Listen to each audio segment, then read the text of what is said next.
Your power is inside of you. And that is the most important thing for us to realize is that our power has been taken away by a system we never chose. Hello, everybody. I'm so thrilled to welcome you to another episode of Sundays with Vernā. And today we are incredibly fortunate to be with Susanne Goldstein to talk, first of all, about what it means to be a woman in this moment in time. And something that I'm really interested in hearing more about, which is the divine feminine. And before we dive into this conversation, I just want to say, happy Women's History Month at the end of the month. You know, we get started early and then it kind of trickles off. So I wanted to bring up the end with this amazing guest. But before I go into questions, I just want to tell you a little about Susanne Goldstein. So Susanne is a consciousness and culture architect, executive coach, and the visionary behind Energy OS, and it is trademarked, a transformational system designed to help high achieving humans, especially women and a few brave men, upgrade their internal operating system and live with greater freedom, alignment, power, and purpose. And you know, I love those things. Freedom, alignment, power, and purpose. And of course, we've been talking a lot about transformation. So Suzanne's going to share some of what's been shifting and changing with women in this moment in time. Her flagship program is Lead Like a Woman, also trademarked, and has helped thousands of women shift from performative leadership to embodied power, emotional intelligence, and sustainable success. She's a former Hollywood producer and Silicon Valley strategist and experienced architect. She brings a rare blend of creative storytelling, systems thinking, and energetic mastery to her work, shaped by more than 3 decades of coaching executives and leaders at the highest levels, including being a CEO at my company for 4 or 5 years and made an incredible transformation for us. She serves now on the board of the United Nations Association of Greater Boston, was a fellow at the Center for Public Leadership at Harvard, and is the best-selling author of Carry a Paintbrush, How to Be the Artistic Director of Your Own Career, a book about manifestation disguised as a career guide. Today, she mentors the next generation of impact-driven wealth creators to build success without losing their soul, teaching that true freedom is emotional mastery, kindness, and strength, and the greatest investment you will ever make in who you choose to become. Welcome, Susanne. Thank you so much, Vernā. It's so fun to be here with you. Oh my God. So we've been talking about this offline forever. And so I'm so thrilled to have you here, especially as we celebrate Women's History Month. And I just want to start by asking you, what's your philosophy about how women, it would probably extend to all human beings, but for this one, we're going to talk about women, how they get free. How do they understand what time it is? What's your philosophy and behind that whole leading like a woman course that you started? It's been so successful. Thank you. This is one of my favorite questions ever because everybody thinks they're free. If you go on the street, do you think you're free? Yeah, I think I'm free. Do you think you're free? Yeah, I think I'm free. I'm making these choices. I chose this blue thing that I'm wearing. You chose orange, but did we really? Did I really choose this? Or is it this is a color that, stands out? Are you wearing a color that stands out? What is choice? And the thing is that we live in a system, especially here in the United States, but there's different cultural systems everywhere you go. And in this country, particularly, we are inside a version of a system that works really well for certain kinds of people and really well for a couple other kinds of people and really poorly for the rest of us. And what I try to emphasize with people is until you step out of this system, until you step out of the matrix, you're going to continue making decisions, choices, and acting from your unconscious behaviors because this is what we've been told. One thing you said to me is that the world and the culture that women are existing in right now was not made for them. No. And and as a result, they can work extremely hard and be incredibly bright and creative and still not either obtain a certain position and still feel undervalued, right? Or to be miserable in their success and Mhm. not be able to figure out how to get to that freedom. So tell us more about this whole idea that the system was not structured for them. What does that actually mean? Yeah. So I think the best way for everybody to understand this is to think about your own kitchen. So when you go into your kitchen, you know where the forks and knives are, you know where the plates and the glasses are, you know where the pans are. But if I were to go into your kitchen and try to cook a meal, I might be searching for where you keep everything. And I'm like, why do you keep the pots and pans way over there when the stove is right here? It's because we each designed our kitchen to work for us. So I know where everything is and you don't because you don't live here. This system that we live in was designed by a group of men who, in general, were cisgendered, heteronormative, white Christian men who started this country off to work for them. Women didn't get a right to vote. At the beginning of the country, Black people had 3/5 of a vote. I mean, this country was not designed for people who are not white, heteronormative, cisgender Christian men. Just, it wasn't. The question is, how do we recognize that we're in that system? And then how do we break out of it? Because it's from the breaking out that choice becomes free. So the way to do it in my work is that you first have to recognize you're enslaved. Okay, so that, some people might say, ouch, I don't feel enslaved. Like you said, people feel free. When you say, and I know a lot of people have said, okay, the system wasn't built for us. But somehow we still think we can succeed in this system. Because So really rules that we see. yeah. So as you said earlier, one of the things I talk about a lot is that women, when they get to a certain age between like 36 and 65, hopefully earlier than later, but a lot in the current generations are late, is they're starting to realize, wait, I'm bouncing against a rubber ceiling. There's no glass up there. It's just bouncing. Every time a woman tries to succeed, she either encounters the double bind. And I don't know if you guys have talked about the double bind on your podcast, but this idea that what got women here will not get them there because the goalposts are constantly moving for women. So they get some MBOs, manage them by objective, do this, this, this, and this, and you will get your next promotion. You'll get ahead. And they do this, this, this, and this. And then they hear, yeah, but we didn't see enough of that. Or people thought you were really nice as you were an individual contributor, but when you started leading, they didn't want to follow you. They think you're a little bitchy. They think you're a little bossy. All the words that we hear about women that never get told to men. In fact, I was on a plane coming to here to Boston the other day, and across the aisle from me was a woman who literally, so he started talking, and she's at a big, let's just call it a big company. And she's whispering across the aisle to me that she had just interviewed for a management position, a high level management position. She said, I blew the interview.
So how did that translate in women in the workplace trying to move up? You said, 1, you gotta recognize you're enslaved. Then what were the Yeah. other 2? Yeah. Yeah. Number two is recognizing that you have become addicted to forced productivity.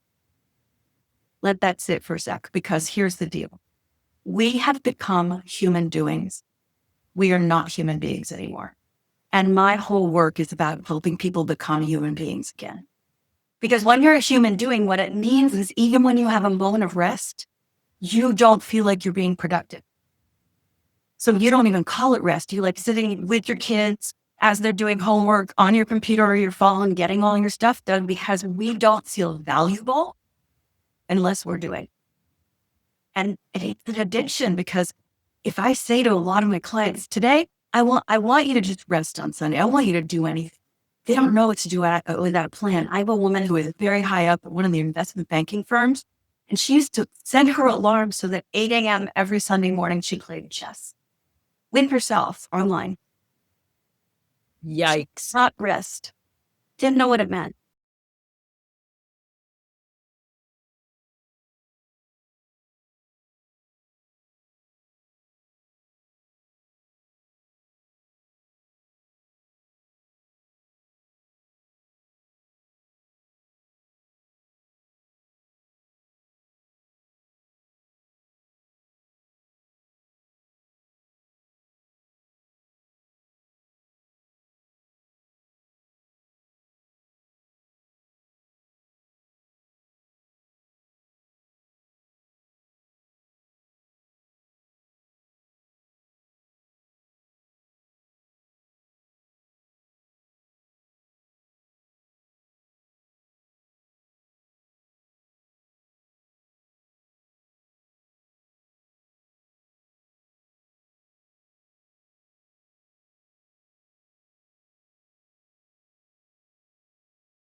That sounds easy.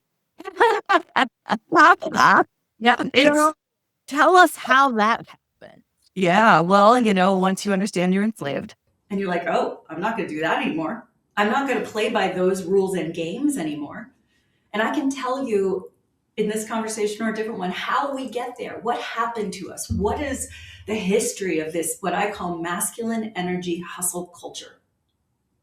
Because that's what we've been living in. It's a masculine energy. Now, I'm not saying it's man, I'm saying masculine energy. So let's talk about energetics for a minute, because I mentioned true freedom. Most women are literally missing half of their energetics. So, what is energetics? Energetics is a frequency, it's a feeling. And it turns out, and we've all experienced this, if you're in a low energy place, you feel like you don't want to move. You might be sad or depressed or overwhelmed or feeling hopeless. That is a very low, slogging kind of energy. Think of it as thick mud, hard to move. At the top of what's called the emotional guidance scale, created by Abraham Hicks, as joy, love. Right below that is positive expectation. When you're in that feeling, you feel the vibration. It feels different. That's what energy is based on. Okay. Energy is everything. This desk that I'm sitting at sounds hard. It's not. If I had a microscope, it would go so in there. It's all moving. It's just moving so slowly that it feels hard to me. So we as women understand masculine energy hustle culture. We live in it, we do it, we breathe it. It doesn't make us feel good, but we keep doing it in hopes that we can break through somehow that glass ceiling and we won't feel like this anymore. Not true. There's only 10 to 12% women who are CEOs in the Fortune 500.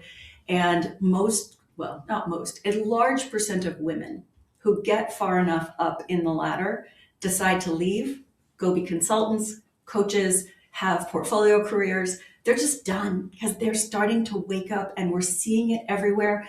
I know some people don't love Taylor Swift, but I don't know another person in the world who can stand on a stage and get 70,000 people at a time to yell, F the patriarchy. Like, Amen. She is waking people up left, right, and center. So what we're missing is the other half of that masculine energy, which is called feminine energy. So if masculine energy is bright and loud and controlling in its best way, controlling in a good way, strategic, they set the container. Think about Dancing with the Stars. The person who is generally the male, but sometimes it's mixed up, they're holding the frame of the dance. It's their structure that allows the female to dance. And I can actually share a YouTube video, maybe in the show notes, that's a Zouk dance. It's this beautiful dance that allows the feminine energy to fly free while they're dancing. And the man is holding the structure. What we're missing for women is the flying free. The feminine energy is mysterious. It's represented by the moon, not the sun. It's represented by the fluidity, the yumminess, the creativity, right? So when we know what the feminine is, what we know what the masculine is, we can dance between the two. And I would go as far as saying not only are women missing this, but men are missing this. Like, we've overdeveloped one aspect of who we are as human beings, and then we've actually valued that over the feminine, and not able to see that both are so important, like balance. And I'm assuming that when women come to you and they, first of all, what condition are women in when they come to you and when they sign up for Lead Like a Woman? Like, how do they, and you coach individually as well. So how do they, what's the presentation? Mm. They know something's wrong, but they don't know what it is. I hear that a lot. They are unhappy, constantly stressed out. And some of them have done some kind of personal growth, but most of them haven't. But I want to also speak to something you just said that is so important. When I mentioned Dancing with the Stars and the masculine and feminine energy dancing, you couldn't have a pairs dance without both energies, right? So when you think about the yin and the yang symbol, right? It's the teardrop and the other teardrop, and they fit together to make unity, a whole. But you look at the yin yang symbol carefully, the side that's white has a dot of black in it, and the side that's black has a dot of white in it, representing you can't be whole without internalizing some of the other part, right? Yeah. So you brought that up. So masculine energy doesn't have to be toxic in its best form. It is bright and holding and yummy and delightful. And when it slips into the toxic, that's unhealthy. Now, we've started overusing the word toxic in society, so I want to be really cautious about that. But what happens when we truly free ourselves is we get to do with something I call strategetics. So this is one of the codes I teach. I teach a lot of frameworks and codes.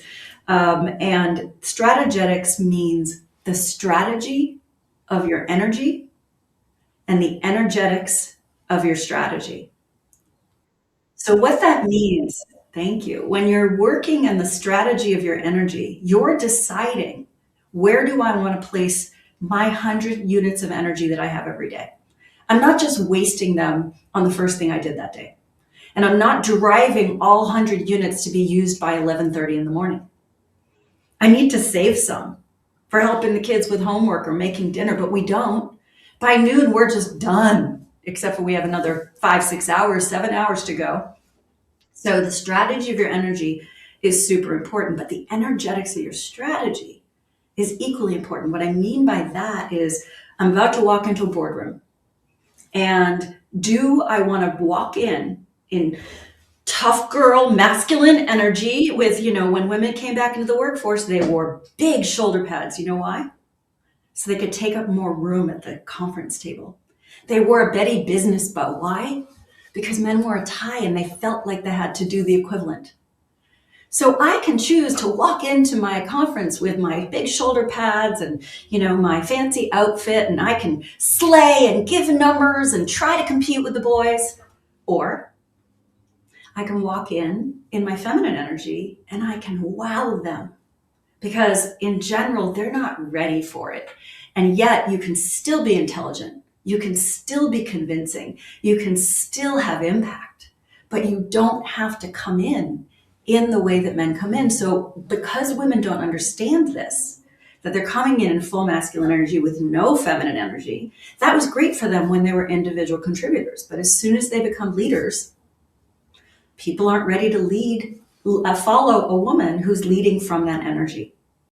One of the things that you've also told me is, like, often people reach out to you when they've gotten that they've been going well, and then they get that evaluation that says, "Oh, people don't trust you," or "People don't wanna follow you," or "You're too hard," right? So this is the other thing that I have always noticed about system working, cultural system, is that if you're in a marginalized group that is already undervalued and disrespected in some way, the more you don the norm of the culture, the more you get this feedback that you're not doing it right. Like, you're being too male now, and you're like, "Wait, I thought the point was not to be compassionate, not to be overly collaborative, whatever, so I'm doing what you're telling me to do, but because I'm a woman, now you're saying I'm betraying who I should be as a woman," and it is crazy making. And the other thing that you said was, you can walk in and wow them. And I don't want people to think that we're saying you can flirt, you can do, because women have been doing that, like, that's not what you're talking about. You're talking about having full possession of your soul, your mind, your spirit, like whatever, and walking in there energetically, sort of sending a message that, first of all, and nobody needs to be afraid, this is all good. We going all good. I'm here to show you the way, in a way that you can collaborate with me. So it's like, it's a very different type of strategy and energy. So I love the relationship that you are striking there. But what else would you add? And then what do you tell women who've gotten that evaluation that somehow they have failed to be the model man they were I love that they have failed to be the model man. That's a quotable. Um, so good. So let me take you through a broad sequence really quickly of what I think it takes to truly wake up. Because once you understand that, we can actually lead like women. But it is a whole new structure. So the first thing you need to do is recognize that you're in this hustle culture. And you have to recognize it's a system. And for you to really free yourself, you have to decode all of the neural pathways in your brain that say, this is the way it's supposed to be done. So we got to get rid of the supposed to's, have to's, ought to's, shoulds. We got to understand that those are also words inside the matrix, inside the system, that are holding us back. So once you understand this culture, we can step out of the matrix. We understand we're enslaved, we're addicted to forced productivity, and we need to go searching for true freedom. So where do you search for true freedom? Inside. You work on your emotional intelligence. You understand energetics and that emotions are frequencies. And here's the thing that most people do not understand in life. They were never taught. Every emotion is a choice. We think emotions happen to us. We often think that you made me feel this way. And then you hear somewhere along the line, you're like, you can't make me feel some way, or I can't, right? All the things people say. Well, we are allowing ourselves to feel a certain way because of someone else's behavior. Why? We don't understand boundaries. Women tend to be the ones when people aren't picking up the work, they're like, don't worry, I'll be the one to stay late and either put away the pizza that everybody ate for dinner or do the extra work because someone decided to go golfing instead of do their part of the work, right? So we are the I want to be a team player. Yeah. It would be nice to be a team player. So what happens is you start to work on this energetics and this emotional intelligence. You learn how to set boundaries. You learn, and by the way, energetic boundaries is what I'm talking about. So we can set energetic boundaries with people, with words, with thoughts, with actions. We learn to set boundaries. We learn to, okay, my favorite one, you learn that no is a complete sentence. How many times do you say no because I have to pick up my kid? No, because we don't say no because it's done. Men just say no. We're like, sorry, no, or we just do it. You first have to understand these foundational concepts. And once you do, we can teach you how to lead like a woman. And what that means is that we're going to work in collaboration instead of competition. We're going to work in cooperation instead of individual achievement. But here's what happens in corporations when you do this. And it is hard. There are only 4 corner offices in the office. If you want to create more space for more people to rise, you either need to get another floor of the building or have an 8-sided building or have different ways of identifying who gets the raises, who gets the promotions, because the incentive structures right now in the world are based on competition and individual achievement. So how Not only that, I would say our sense of our own value and worth. And I separate worth from value because I believe all of us, all human beings are worthy. And then we also bring certain values. But often we define ourselves, women in particular, internalizing all of this and then deciding that we're not as good or we need to. And when you think you're not as good, then you keep working harder, right? You have something called the languid, what do you call it? The languid hustle? What is that? Oh my God, I love that you asked this. And I do want to double click on some of the reasons that women leave. And so let's like remember to come back to that. Okay. It's funny. I'm building a new company. It's called Better Human. It's going to be really cool. And I started noticing, I built a lot of startup companies, and I started noticing I was getting into that old tech bro culture that I used to be in when I was in the software world. And I started noticing that I was stressing out and not sleeping well and doing the things that I don't believe in. And I'm like, why am I doing this? I haven't even raised money yet, but I'm doing it. And so I was like, wow, Suzanne, you got to do something about this. And part of building, You gotta go review your course. Like your own course. well, so what happened is I'm building this new company, and I took 100 transcripts from programs I've taught or speeches I've given, and I uploaded them into my ChatGPT because we're making an Ask Suzanne AI. And in doing so, one of the programs I forgotten teaching because I channel a lot, the program called Higher Ground. And in the Higher Ground, I taught this concept called the languid hustle. And thank goodness I found it, because now I can build my own company from this thing, which is instead of it being this toxic hustle and this masculine energy driven hustle, what if I'm building this business from the languid hustle? And I am telling my entire team, this is how we're building it. When I ran your company, we were a flat hierarchy. Every human is equal. Everybody has different functional roles. Well, I'm doing that in my own company, which means I got to help everybody be more languid, not stressed out, so that we're moving forward in a beautiful harmony of masculine and feminine energetic strategy plus creativity. It feels good to be in the languid hustle. Okay, I know we have to go. Oh God, we have so much to talk about. Okay, because we do want to talk about generational differences as well. And you said go back to why women leave. However, I wanted to also say that, I just took 4 days of silence, just to be with myself. And this was like one of the many sort of revelations that keep coming to me, that it's easier to say than it is to do. And that is the languid hustle. Hustle. It's like, look, all of what you've done, I'm thinking to myself, all of what you've done over these 30 some years, you've got a certain kind of energy. But now you have to have a different energy. We are going to do great things languidly. We are going to figure out how to do this work, but to do it with a full confidence that what we have is enough and that we have all that we need and that time is a friend, and that it is, like all of those things that like we've heard ourselves say, but like to try to put it into motion.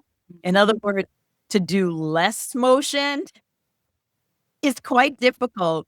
And the other thing I wanted to say and call out is I just read this book, and hopefully she's going to join me on the podcast, by a woman named Jane Chen. And she wrote a book called Like a Wave We Break. It's a memoir.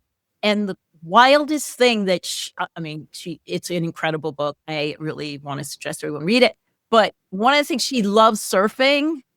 She was already talking about the bro culture in surfing.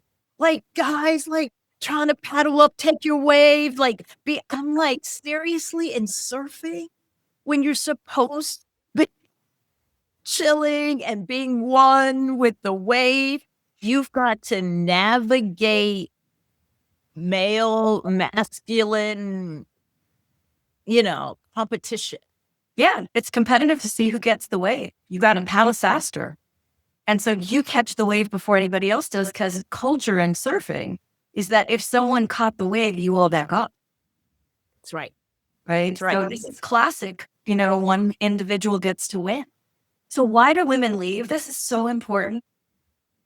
When you are brought up in a society that wants you to fear everything, scarcity, lack, money, religion, and what religion tells us in its pejorative way. Not that all religions like that, but many people feel like God can punish them at any time. It's a punitive relationship. And what happens with women is they get imposter syndrome. Now, men have it too, but they have it at a very different level. It's not their identity. For women, it's their identity. And they don't feel good enough. They feel like they're never going to get there, no matter how hard they try. Because until they become more human beings, until they harmonize with the divine feminine, so that they can act from this beautiful place of flow. And so many women are allergic to this concept, by the way. They're like, what do you even mean by flow? I don't get it. That day where you can, here's something everybody can do as an exercise. Go out, leave your phone at home. Unless you have children, put it on emergency only and the kids can get through.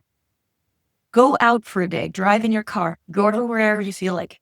Walk down a street, wander in and out of shops. You don't have to buy a thing. Just be free. Feel it. To just not have a plan.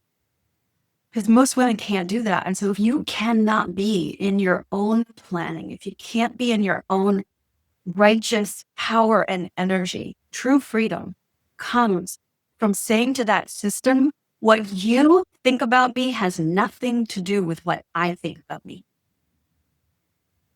Once we start to embody and embrace that, whether it's with your family, your work, everything, that's how we change. I'll tell you, at the very beginning of my .com career, which was in 1994 and 5, I was in a room. I was the lead design architect on this huge software product at the beginning of the web. I'm in a room full of 20 men and me. I was trained as an engineer, but not in coding in the web, but I was this architect. And I'm in the room and I ask a question because I feel like an empowered human being. And therefore, as an empowered human being, if I don't understand something, I'm not pretend I don't understand. I'm going to raise my hand and say, what does that mean? Beginning of the web. How am I supposed to know? So this guy who's the tech lead turns to me in front of 19 other men and he says, you're the stupidest effing person I've ever met in my life, in a room full of guys. Oh, the meeting was over. And all the guys were like chipping in and going, yep, that's really dumb. I walked out of the room and I quit my job, walked away from the money, walked away from the importance of being at the beginning of the internet, walked away from it all. I could not take being treated like that. I want all women to not be treated like that. Absolutely. And you also know you're in a losing game, right? Because if that's how they're coming off on the first meeting in that situation, it's not going to get better. And all you're going to do is work yourself into exhaustion and still never be able to shift. And I know as a Black woman growing up and working hard, that we have been taught that if we work really hard, we put our heads down, we show up, we learn, we speak perfectly, right? That then we will get what we deserve. And I haven't seen, or I've seen that work, but only to a certain extent, Yeah. right? Only to accept, because the whole thing is like it's a power system, right? So we can't forget the power piece of it. But I'm looking at our time and I'm wanting to get in a couple more things. So when you see women who come through your program and they have transformed, what's different about them? What are they doing and feeling that is different from when they start your program? Yeah. Thank you. I would say not just the program, I would say this is the work, right? The work that I do frees people. So it doesn't matter to me how long it takes you. I have a woman I've been working with for 4 years who just freed herself.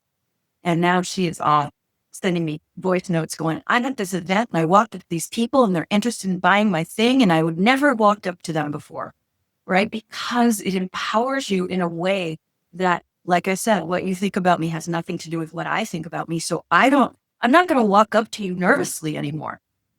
I'm going to walk up to you in my empowered state. And 90% of that attraction comes from the energy, right? We call it the it factor, but you can create your own it factor. But I want to stop and say something really important here. And this is a memory for you and Ivy. We used to go to the vineyard all the time. And I remember this one time we decided to play tennis together. I don't know if you remember this day. And we're on the tennis court and neither of us is particularly skilled. Like neither of us is a great tennis player. We're both okay. You better than me. And every time one of us hit a ball out or into the net, you know what we said to each other? Sorry. Have you ever seen a guy play tennis when they hit into the net, they apologize? It does not happen. They swear at themselves. Dan Goldstein, what did you do? Why did you hit the ball into the fence? Or into the whatever, out of line? We apologize for our mere existence. Playing two girls playing tennis. Sorry. Not being sorry. Your power is inside of you. And that is the most important thing for us to realize is that our power has been taken away by a system we never chose. So let's re-embody it. Well, what I'm hearing from you also is that there is a generation who seems to understand this a little earlier than our generation. So how does it break down generationally how women are in this space now? Yeah.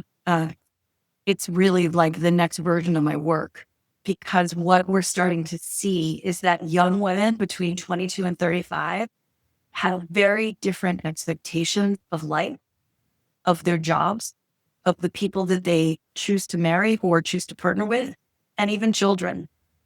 And if we can help this younger generation wake up earlier, they're going to, if they can heal themselves, they can step into society without the wounding that has been passed down from generation to generation. They choose healthier partners. They raise healthier children. They become healthier leaders. But, excuse me, this is what happens when the channel opens for me. What we're seeing is that young women now are saying, I care more about impact than money. They're looking for a purpose-driven life. Now, we see this with some men, but we also see an enormous percentage of men right now. And it's sad and also not sad that they have given up on themselves. We see a group of men that are not pursuing as many high education opportunities.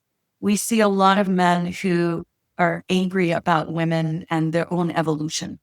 That's why we're seeing the rolling back of women's rights.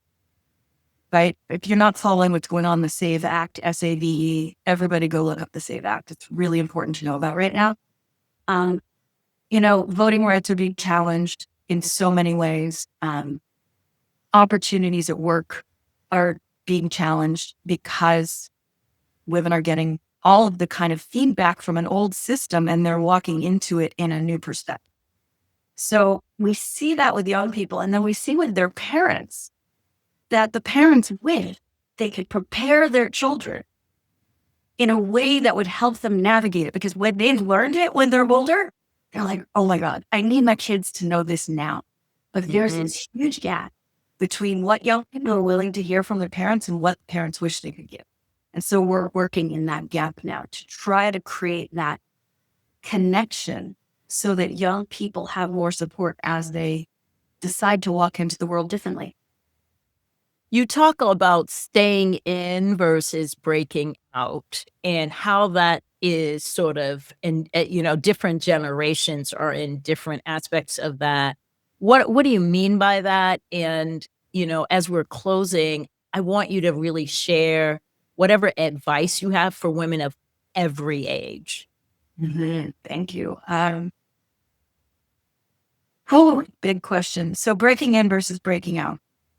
When you're inside the matrix, when you're inside the system, when you're accepting the norms and the rules as they are, you have cut off your ability to co-create anything you want.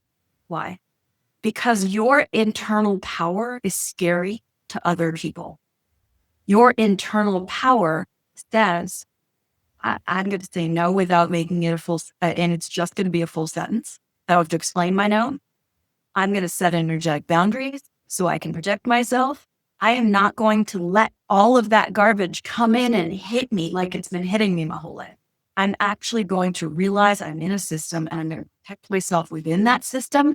And then I'm going to step out of the system. Now you can have a system and stay at your current job, but that's not easy. This is why women are leaving in droves.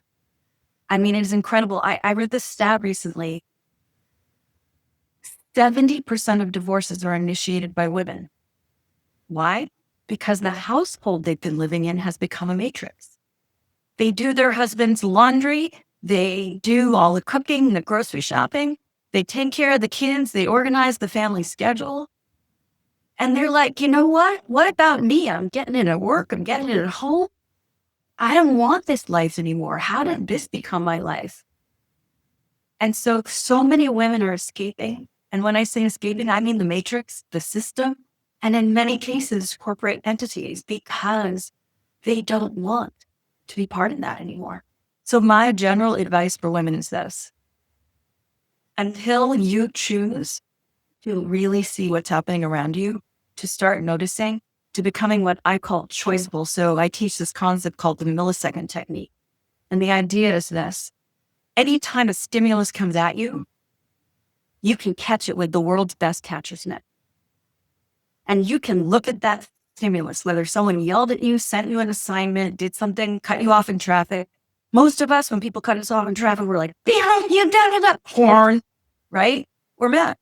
What if instead you caught that stimulus and you look at the place? I have my palms together and my hands are in a V, those of you who aren't seeing this. And what happens is where my heels of my palms hit together, that is a choice point.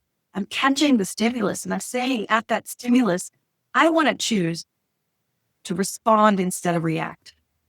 This is power. So how do you do it? It seems if you only have a millisecond, that's not very long. So here's the thing. When you're in my world, you understand time is fungible. Because if you're at the airport saying goodbye to someone you absolutely love, that 1 minute before they have to go through security, it goes way too fast. But that 5 minutes when you're in a classroom, when you're a kid and you're waiting for the clock to hit the top of the hour and the bell to ring, those 5 minutes last forever. Time is fungible. So we can slow down time at the millisecond and really create the space. So we can contemplate that answer, or at least say, I need to consider that before I give you a response.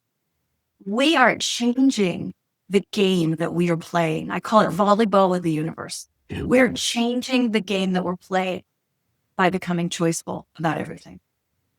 I love that. Becoming choiceful about everything. If people wanted to figure out how to start doing this, or maybe they've already started and want to just deepen it, how do they find you? I'm assuming and I know you, so I know you have a bunch of tools to offer people when they sign up, but how do people find you? Where should we follow you? And what are you most excited about doing next? Thank you for asking. I am mostly active on TikTok because I deal with a lot of young women, and LinkedIn for the older women, and also Instagram. So those are my three places. I also have a website, SusanneGoldstein.com, which I'm sure will be in the show notes. And what I'm most excited about is that we're building this new company called Better Human. So Better Human is going to be a new app. And where right now people come into my programs and I teach people how to make the unconscious conscious. We haven't talked about that today, but that's the core of my work is when you become choiceful, it's because you've made your unconscious behaviors conscious. So right now to learn my codes, and I have 125 of these, what I call energy operating system codes. Right now you take a program of mine, like Lead Like a Woman, and in it you learn 25 codes. The new product that we're creating is that you come in and you learn the codes in whatever order works for you. It's AI wayfinding. So you can come in and say, I want to break up with my boyfriend. What do I do? And we'll send you a code that helps you free yourself from the guilt or whatever you're feeling. Or if your boyfriend broke up with you, you can ask that and they'll say, try the habit framework. It helps you adjust your emotion. So we're in the process of launching that new company using the language hustle as a way of doing it in a cultural framing. And I haven't been this excited for a very, very long time. Well, thank you. Thank you for everything you shared with our listeners and our watchers. I'm sure people are taking notes furiously, and anything and always anything that we can do at Sundays with Renee to free ourselves and to walk in freedom, in peace, in harmony, in collaboration, in oneness. We are bringing and applauding and elevating. So thank you for being part of this conversation. We know that transformation is ours once we, as you said, wake up and get conscious. So thank you for being with us today. It has been my absolute pleasure. I adore you. Thanks for joining us. Be sure to follow me at Vernā Myers on Instagram and Twitter. You can also listen to my podcast on Spotify and Apple Music. Subscribe to my channel and share this episode with someone who is going to join us in this space. Make sure to visit my website for DEI resources and online learning courses at VernāMyers.com. And make sure you sign up for my newsletter to stay in touch with me. Thank you again for listening, and see you next time for more Sundays with Vernā.